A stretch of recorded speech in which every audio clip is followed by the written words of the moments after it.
First at 10 tonight, there are more questions than answers in Waterboro, where police and the FBI spend much of the day surrounding a home on Main Street. I'm standing off of Main Street where this day-long investigation happened, and law enforcement officers from both the York County Sheriff's Office and the FBI say this part of the investigation is over. This story starts with a man who counted kilos.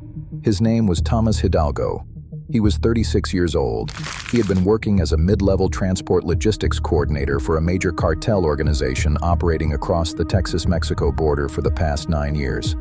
His job was not glamorous. It was not violent.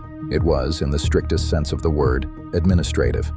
He moved spreadsheets. He coordinated truck schedules. He kept careful records of inventory moving north and cash moving south.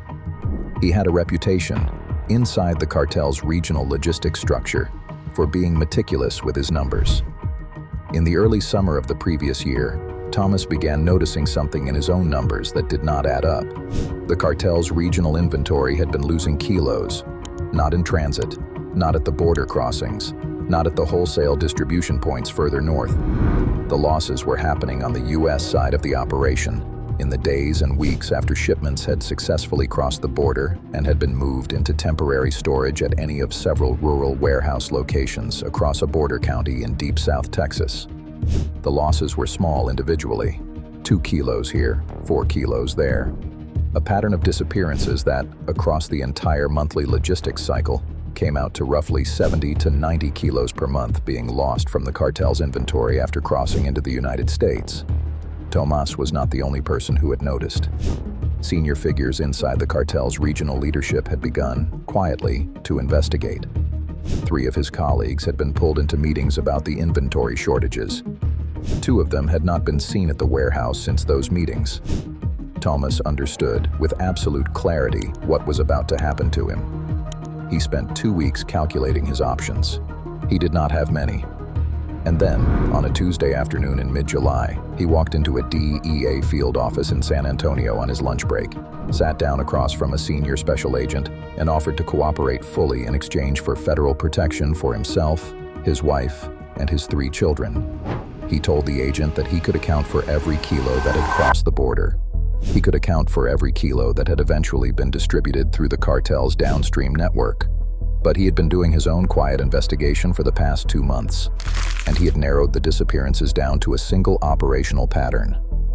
Every disappearance occurred during a window in which the cartel's storage location was within the patrol jurisdiction of one specific Texas Border County Sheriff's Department. If you believe corruption like this should be brought into the light, hit like, subscribe to the channel, and comment "exposed" below. The federal investigation that followed took 17 months. It had to move with extraordinary care. The target was a sitting elected county sheriff in a Texas border jurisdiction, a 4-term incumbent with significant political weight in his region, a substantial personal security network, and a department of nearly 200 deputies whose loyalties were unknown to the federal investigators in the early phases of the case. What investigators assembled over those 17 months was the structural picture of an operation that had been running for nearly 11 years. The sheriff was a man named Roger Maldonado, 62 years old, 4-term elected sheriff of a major Texas border county, former Texas Department of Public Safety officer before that. The Sheriff's Department was an active participant in the federal state-local narcotics enforcement framework that operated across the Texas border.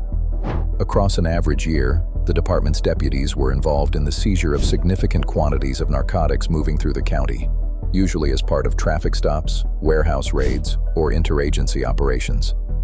The seized narcotics were logged into the department's evidence facility. The evidence facility was the largest of its kind in any rural Texas border county. It held millions of dollars in active evidence inventory at any given time. The department's official seizure totals across the 11-year window were impressive. Approximately 4,000 individual seizures. Combined documented weight of narcotics seized, approximately 14,200 kilograms. Approximately 95% of those narcotics had been formally certified destroyed through state and federal disposal contractors in the years following each seizure. In practice, approximately 38% of the documented destroyed narcotics had never been delivered to any disposal contractor. That portion of the seized inventory, roughly 5,400 kilograms across the 11-year window, had been quietly redirected, after seizure and before destruction, back into the cartel logistics network that the seizures had been taken from. The cartel had paid the sheriff's department, through a layered shell company structure, to repurchase the cartel's own previously seized narcotics at a steeply discounted wholesale rate. The cartel had then re-injected those narcotics back into its downstream distribution network, where they were sold at full street value. The 70 to 90 kilos per month that Tomas Hidalgo had been seeing disappear from the cartel's storage locations across the border county had been almost entirely accounted for by the inverse operation. The cartel's previously seized inventory flowing back into the same warehouses through a separate logistics chain, managed by Sheriff's Department personnel during scheduled overnight operational windows. The combined wholesale value of the diverted and resold narcotics across the 11-year window came out to approximately $2.4 billion in cumulative cartel revenue. A portion of that value had flowed back to Sheriff Roger Maldonado and to a network of senior deputies operating beneath him through a layered structure of shell companies, offshore consolidation accounts, and physical cash transfers. The physical cash transfers had been quietly accumulating at the sheriff's private ranch in the Texas Hill Country edge of his border county, beneath the main equipment garage. The man who had implemented the evidence diversion structure inside the sheriff's department was the department's longtime chief deputy, Hector Garman. 56 years old, 28-year veteran of South Texas law enforcement, the kind of senior law enforcement officer who knew every interior protocol of the department because he had personally written most of them. But Garman, like every operational implementer in cases like this, was not the strategic architect. The architecture, the system that had allowed 11 years of evidence diversion to occur beneath the cover of a publicly admired border county sheriff's department without triggering a single federal investigation, had been designed by someone with deep prior federal experience. His name was Curtis Vendrell, 64 years old, former special agent in charge of the DEA's South Texas Diversion Control Division. Before that, 15 years as a senior DEA agent specializing in domestic narcotics evidence diversion investigations. Curtis Vendrell had spent 30 years on the federal side of the narcotics evidence custody and diversion enforcement system. He had personally led investigations that had brought down corrupt evidence custodians at sheriff's departments and police departments across multiple states. He had written internal DEA training materials on the recognition of evidence diversion patterns at the agency level. He had testified before congressional committees on the structural protocols federal investigators used to detect law enforcement evidence diversion schemes. He had retired from federal service 10 years earlier. Within 9 months of his retirement, Roger Maldonado, then in his second term as sheriff, had quietly retained him as a private strategic consultant through a corporate cover called Border Region Compliance Strategies, LLC, operating out of a commercial office in McAllen, Texas. Inside the encrypted communications archive that investigators eventually recovered from Vendrell's operational server, his codename was The Watchman. The raid happened at 4 a.m. At 3:32 a.m. on a Thursday in mid-December, a federal judge in the Southern District of Texas signed simultaneous search and arrest warrants for 16 locations across the South Texas border region. At 3:58 a.m., the order went out. Execute. The 4 a.m. timing was deliberate. The sheriff was at the ranch that night. His department's overnight shift was at its weakest in the hour before sunrise. The cartel logistics network that the federal task force had been tracking had a scheduled inventory movement window opening at approximately 5 a.m. The federal operation had been timed to interrupt both the sheriff's department and the cartel logistics operation simultaneously. FBI and DEA tactical teams approached the property through the main access road and through 2 secondary tactical entry points along the ranch's perimeter. The ranch's private security personnel, 3 deputies on off-duty rotation, were secured without resistance.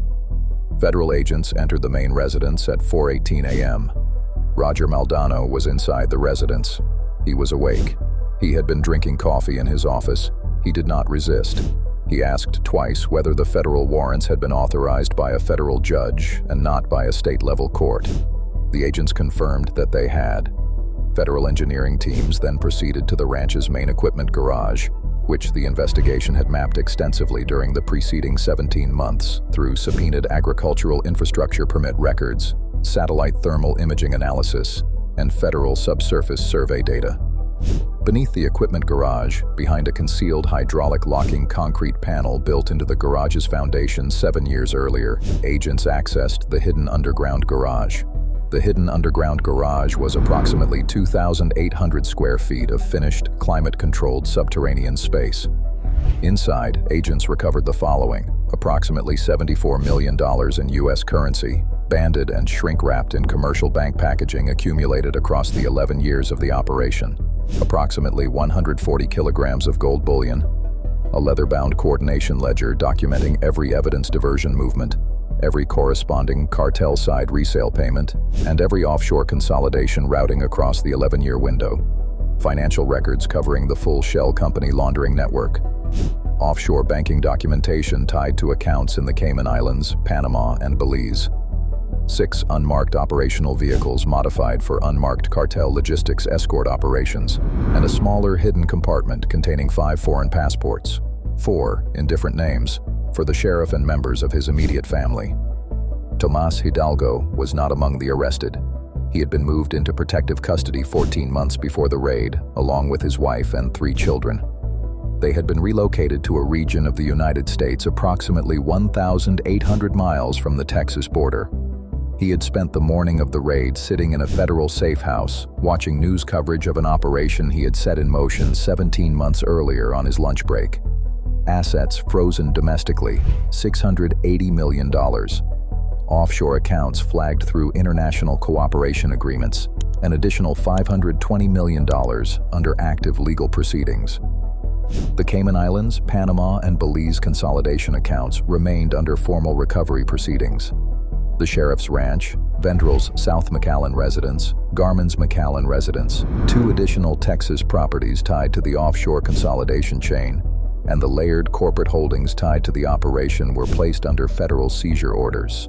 The Texas Department of Public Safety placed the entire Sheriff's Department under direct state and federal monitoring.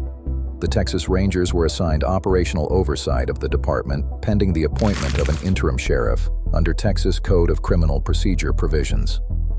The DEA Office of Diversion Control announced an immediate operational audit of evidence custody and disposal protocols across every sheriff's department in Texas.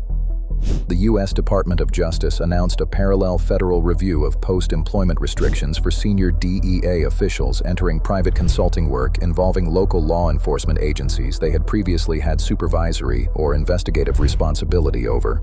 I want to come back to Tomas Hidalgo, because there is something about how this case actually broke that I think matters more than the cinematic moment of federal agents pulling a sitting Texas Border County sheriff out of his ranch at 4 a.m. The case did not break because of federal anti-corruption surveillance of the Sheriff's Department. It did not break because of state law enforcement oversight. The case broke because a 36-year-old cartel logistics coordinator, a man whose job had been to keep careful records of inventory moving north and cash moving south, noticed 70 to 90 kilos per month going missing from his own books, and decided that the next move he made was either going to end with his name on a list inside the cartel's regional leadership office, or with his lunch break being spent in a federal field office in San Antonio. He chose the field office. He chose it knowing that the federal protection he was about to ask for might not be enough. He chose it knowing that his cooperation would mean walking away from a life he had spent 9 years building. He chose it knowing that his wife and 3 children would have to leave the only homes they had ever known. He chose it because the alternative was worse, and because somewhere underneath the calculation there was the simple fact that he was tired of counting kilos for an operation he had figured out was being protected on the American side of the border by the same uniformed officers his community was supposed to trust. The operation had been running for 11 years before Tomas Hidalgo walked into the DEA field office that Tuesday afternoon. It had survived 11 years of state and federal evidence audits, narcotics enforcement reviews, Sheriff's Department compliance examinations, 4 election cycles, and the careful structural design of a former senior DEA diversion control official who had spent 30 years building the very federal framework he was now quietly running operations against. It did not survive a cartel logistics coordinator who counted his numbers honestly enough to notice that the numbers did not add up. If a cartel protection network this large could operate for 11 years inside one of the most heavily monitored sheriff's departments on the Texas-Mexico border, moving $2.4 billion in resold, previously seized narcotics back into the same cartel networks the seizures had been taken from, How many other cartel logistics coordinators are sitting tonight at how many other warehouses across the border region, watching their numbers stop adding up and deciding whether to spend their next lunch break in a federal field office?